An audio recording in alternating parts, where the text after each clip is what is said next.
Support comes from Missouri Forest Products Association, committed to sustainable and sound conservation of the state's forests, which support more than 41,000 Missouri jobs, resulting in a $10 billion industry. ChooseWood.com. Welcome to St. Louis on the Air. I'm Sarah Fenske. DC Comics recently introduced a line of graphic novels starring superheroes.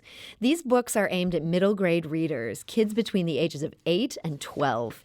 The goal is to get them reading books, not just short comics. And to that end, DC Comics has recruited some high-profile authors. Two of them are Ridley Pearson and Meg Cabot, and both will be visiting the St. Louis County Library this evening to meet young readers. Ridley Pearson is the best-selling author of the Kingdom Keepers series and Peter and the Starcatchers. He's also a former St. Louis resident. Ridley Pearson, welcome to the show. Thanks for having me on. And Meg Cabot is the best-selling author of The Princess Diaries. Her first ever graphic novel is Black Canary Ignite. Meg Cabot, welcome to the show. Thank you. I'm excited to be here. Now, for those of you listening, if you're a graphic novel reader, which is your favorite? What do you like about this medium? You can give us a call at 314-382-8255. That's 382-TALK. Or you can send us a tweet at STL on air or email us at talk@stlpublicradio.org. Now, Ridley Pearson, first, it's painful to describe you as a former St. Louis resident. It's painful for me to be described that way. You have a star on the St. Louis Walk of Fame, and I know, unlike some of the people we try to claim as residents, you lived here a long time. I did. I lived here almost 20 years. Almost 20 years, I miss it. I miss it every day. So what made you leave? Well, we had moved here really with the purpose of educating our kids here, because it's just the best city in the world to be a family. Yeah. And we had always kept a house out west in the Rocky Mountains, and when push came to shove, that's where we decided to go rest our bones. So okay, so this is a pretty recent development? Yes, it is. Yes. So and whenever I come back, I ache, because I just love it here so much. I heard your promo earlier for the symphony, and we were always subscribers to the symphony. I thought, I would be going there this weekend. Yeah. So, yeah, it's fun. On the other hand, you picked a day to come back that might very remind St. Louis you day, of, I might add. Yes. And unfortunately for you, you did not fly in yesterday when we had the perfect weather. Exactly. You get the worst of it. But it's at least reminiscent of home. So 8 years ago, there was that storm that put about 3/8 of an inch of solid ice on every road. I mean, you could have literally skated on them. And I thought, well, this is, building up to be one of those. Well, at least we don't have a day home. quite that bad at this point. And I hope it's not going to affect this event you guys are doing at the library tonight. I know there's a lot of young readers who are excited about the fact that you guys are here. Put on your snowshoes and come see us. Now, Meg Cabot, you have you've written many, many books. What got you interested in this project in particular? Well, I was always a comic book reader and a lover of graphic novels. So when I heard that they were doing this project, I wanted to get in right away. And I was really excited that they accepted my proposal on Black Canary, a character that I really love. And I've just been really glad to be along for this ride. Now, Black Canary, I will admit, I had not been familiar with this character at all until reading your book. I understand, though, there is some history here. Who is Black Canary? She's one of the oldest characters at DC Comics. She's almost 75 years old. She's almost as old as Superman, actually.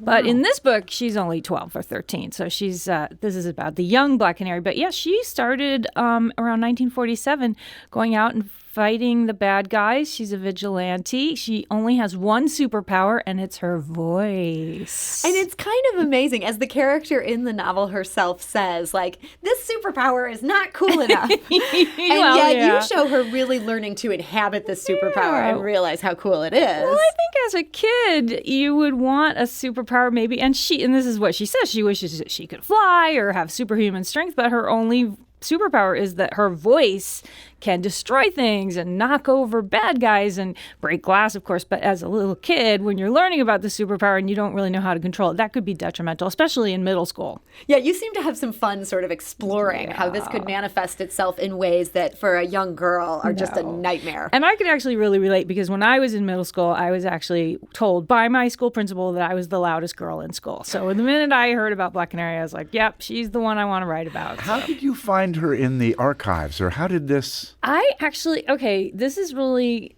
maybe controversial, but I went to Wikipedia. Did you? Just looked up every single And just looked at all their characters? but specifically Okay, female okay. characters. And I found Black Canary, and of course I'll be it was darned. alphabetical, so I found her pretty quickly. Pretty early. and I said- Wikipedia was right for once. This wasn't Yes. misinformation. Well, I didn't just use that as my research, but I started looking more into her, and the more I found out, the more I thought, this is great. But of course, it's a little bit, and I'm sure that you had the same thing, Ridley. This character, she's an adult. Super Sons, the ones you write about, they're kids. younger. Yeah, Black Canary's an adult, and she's very sexy. It's portrayed very sexy, and so we had to kind of tone it down a bit for my book. She's it's a kid. age appropriate. So it's more age appropriate, and we were also very worried about how if kids really like this book, maybe they might want to dress up like her for Halloween or just for cosplay, and so we had to change her outfit a little bit because it's a very, very sexy outfit. It's kind of a retro thing, I Yeah, guess. it's- But you The kept the women have to be fishnet. sexy. She does traditionally wear, even in the 1940s, she wore fishnet stockings and a very, very, low-cut leotard and a leather jacket. And so that was all. And so we wow. thought that maybe is not going to fly with some parents who might see their kids dressing up. So we added some bicycle shorts and some cutoffs. She has more of a punk rock kind She of does. look. She looks punk. cool. Yeah, I Very like punk. her. She's in Yeah. a band and she's very punk rock, but she still fights crime and gets out there and uses that voice for good. So that's Meg Cabot's Black Canary. Ridley Pearson, tell us about your Super Sons. Well, I grew up with Superman and Batman, although more the TV versions. I wasn't. My brother was a big comic person, but I wasn't so much. And when DC came, because in the Kingdom Keepers, it's a bunch of kids learning to work as a team. They came to me and said, we'd like you to do this because you can handle double protagonists. And would you do it? And I said, well, I would love to do it, but I really don't know much about your world. And I've never written a graphic novel. And I don't think Meg had either. No, I had no idea. So I said, if you say no, I'm all right with that. And they said, oh, no, that's perfect. And so off we went. Knowing nothing. That's Yeah, perfect. exactly. So how much research did you end up doing into this world? Well, less about the characters because they really wanted to reboot. DC has a history of rebooting all these characters. Like I think Batman has died 2 or 3 times. Superman's died at least twice, and then they sort of show up, and they said, that's our history, so we can start all over with these, and it's great that you don't know that much. And when you're really way off track, we'll just stop you and say, no, it's got to be a little this way. So all through the process, I've written 3 of these. This is the second, and my editor's constantly saying, we really can't push it that direction, pull it back more this way. And these guys and women at DC are so entrenched in that world. They know everything about it. Yeah. Now, I don't know if that would be true with Black Canary because it did go back so far. Did you have anybody who was sort of the expert on Black Canary? Yeah, there's been so many different versions of Black Canary, Oh, okay. and I kind of just stuck to the. I don't want to give any spoilers, but Right. I did kind of stick to the original. But they did make us take classes. Yes. Really? took We had to go to class. graphic writing classes at DC. Doesn't matter if we're both #1 New York Times bestsellers. It's time to go back to school. We- Did you Yeah. chafe at that? Like, I know how to write. No, it was all right. I was a little bit, at first, I was a little bit like, really? Yeah. But they were fascinating. And I mean, not Stanley. Sorry, that's the wrong. Wrong universe. Right. We had some of the greatest creators at yeah. DC were teaching these classes on Jim how Lee. to. Jim Lee, that's right. It was Jim Lee. Stan's younger brother. No, Yes, that's not true. totally untrue. That would be such a great That origin would be, story. wouldn't it? So you could take them online, or if you happen to be in New York, you could actually go to the classes. So I went, and I know Ridley took them I was online, yeah. and I mean everybody was there, and you got to hear from the great comic book writers of all time. And it's very different. I mean, we had both written scripts. Yeah. Most of our careers. Yeah. And these are script form, which makes them really interesting, I think, to writers, because scripts are really fun. So you're writing it almost like a play script. Yeah, where... or a film script, Yeah. Okay. except that the descriptions, which are usually frowned on in TV and film, are monstrous in these things, because it turns out that's how you communicate to your illustrator what that one little panel on one page is going to look like. And it might be a page of description of, she's hanging her head, her hair is falling into her face, she looks disappointed, her mother's standing over her with cross. The whole thing has to be kind of spelled out. Yeah. And then there are other places, as you learn to trust your illustrator, I would say action scene for 2 pages, John fighting, blah, blah, blah, and just let the illustrator go because They they're can run so with it much from better. there. Yeah, they're so much Wow. better than we are at doing this, Yeah. as it turns out. Now, Meg Cabot, I feel like one interesting wrinkle is in reading up on you, I read that at one point you wanted to be an illustrator. Yes. Were you at all tempted I to say... I actually was an art major in college. Yeah. And I really felt for a long time that I could do this until I started doing this with a real professional artist. And I realized very quickly there is no way I could do this. It just takes so much talent and dedication, and I think Ridley will agree with me. And time. And time. These artists are just so professional and just so meticulous, and the way they interpret the scenes that we've written for them to draw, there is no way I could have done that. So I quickly learned that. I mean, I'm very good at drawing maybe somebody a little birthday card. Sure. But there is no way that I could do this. And I'm so glad that I am on the other side, just telling them what to draw and letting them interpret it and making really just these beautiful scenes that turned out, I think, so much better than what I actually told them it should look like, and it just quickly put me in my place. I mean, One of the great thrills as a novelist, we've both written a lot of novels, is that you get that cover at some point, and graphic novel, and there's a thrill. There's just this, wow, that's, there are all these ideas of my book in the cover and all. Yeah. And with this, you submit these words, and a month or so later, these 5 pages come back, and everything has sprung to life in a way you can't even imagine. And it's so exhilarating. You just go, wow, look at that, and this starts getting into a pattern. Every few weeks you get one of these in your inbox. Oh, and that's you're just exciting. jumping around going, oh, look at the scene on the, it's Now, do you have the ability to push back on it at all? If they Sure. send you some pages and this is not how I envisioned this, they're Absolutely. receptive to Yeah, that? it's collaborative. And then you learn you're an idiot. And of course, the way they did it was perfectly right. I had written not a scene, but a panel where we met a character going into a fortune-telling, shop, but I had it from the back.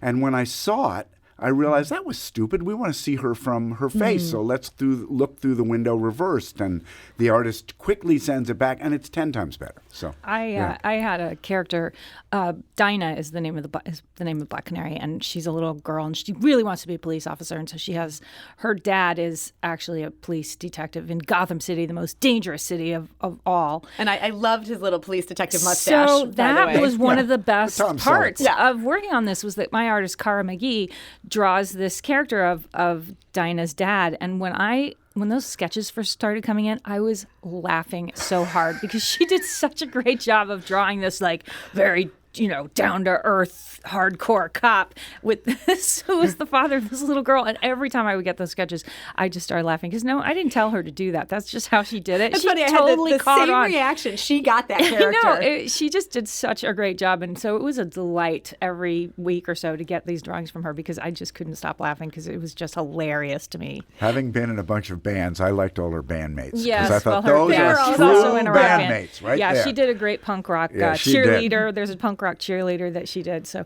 Cara was caught just a 'em. joy to work with.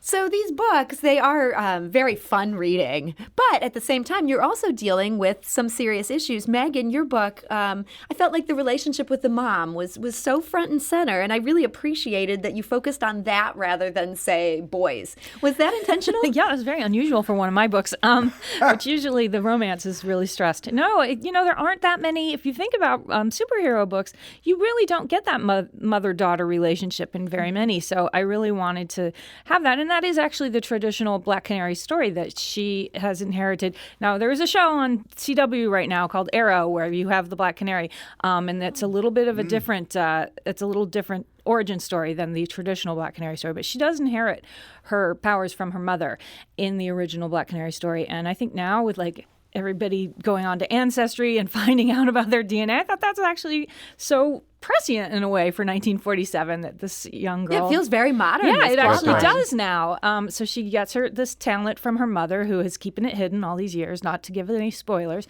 And so, yeah, I thought it was really sweet to have her mother be such a big part of the story.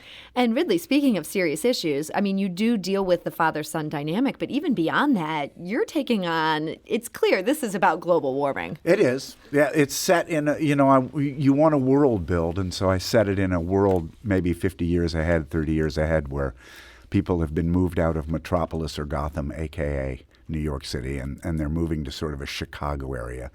And that feeling that kids deal with when they do move to a new city, and I don't know if you call it bullying, but they're certainly teased and razzed in ways of like, we don't want you here. And so trying to bring in those themes. And the father thing was fun to explore because Batman is not a superhero. He's just really rich. And so his son is not a superhero. He's just really rich.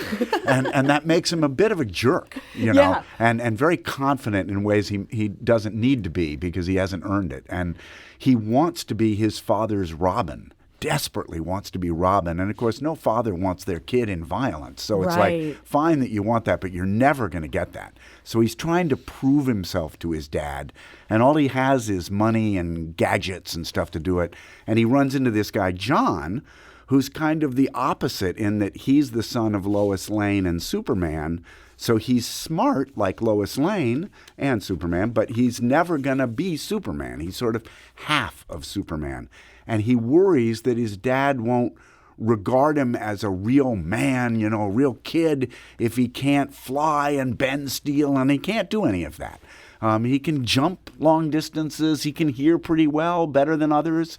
And so he's frustrated that he may never live up to his dad's expectations. So this is really relatable, even though we're dealing with superheroes. It really gets at sort of both of these books, get at the core of the parent-child dynamic. And when you're 8 years old, maybe that's pretty central in your life. We both do tons of readings and stuff at schools and talk to kids, and I've even taught a little bit in middle schools. And they're unlike when we grew up. I feel like these kids grew up much faster, and they hit these issues head on. And anything we can do in the books to sort of help those transitions, or well, maybe I'm not that weird. Everybody's feeling, I think that's better for all. And I think we talk a lot about how becoming a superhero is a lot, in many ways, kind of like being an adolescent, because you're changing and you're going through a lot of struggles. Well, so are these superheroes, because they're finding out they have these powers and they're trying to figure out what their place is in the world. And I think that when you're becoming a teenager, that's exactly what your life is like. You're struggling with your parents, you're struggling with your friends,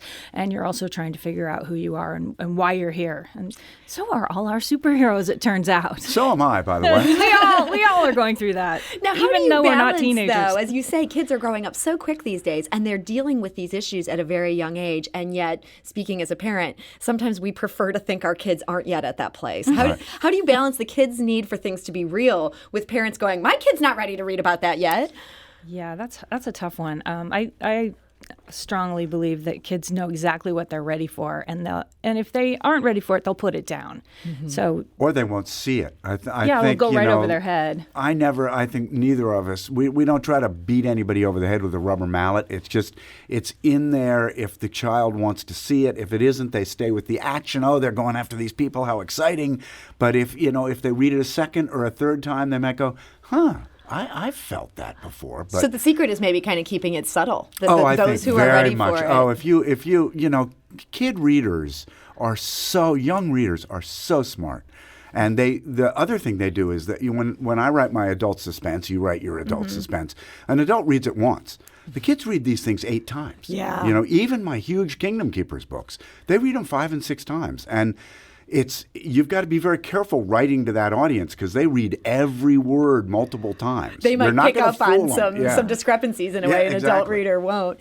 Well, so tonight you guys are both going to be at the St. Louis County Library. That's at 1640 South Lindbergh Boulevard. That's beginning at 6:30 p.m. tonight, and you'll be meeting with young readers there and showing off these novels. Yeah. So Ridley Pearson, thank you so much for joining us today. It's my pleasure. Thanks for having us on. And Meg Cabot, thank you for coming by. Thank you. This is St. Louis on the Air on St. Louis Public Radio, 90.7 KWMU.